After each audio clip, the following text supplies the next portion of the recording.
Good day, community. Our character trait for today is obedience. What is the meaning of obedience? Obedience means to do the things that are good and right, to do as I am told, even when no one in sight. Where can I find this character trait? The character trait is found in Deuteronomy chapter 6, verse 18.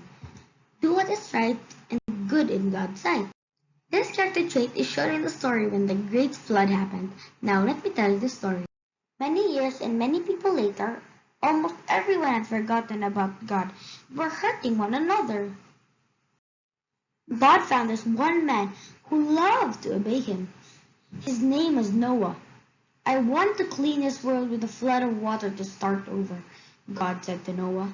For that, we're going to need a big boat, an ark. What's a boat? What's an ark? Noah asks. Is it supposed to be round like a balloon or square like a box? The ark was too heavy or had a leak. It would have sunk. If it was too flimsy, it would have fallen apart.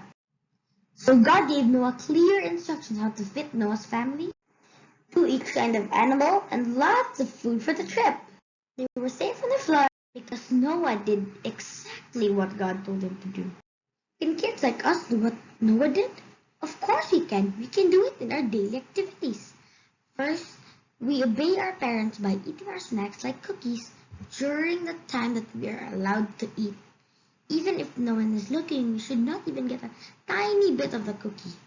And other examples are when we clean up our toys, we need to clean it up even if no one is looking or no one told you.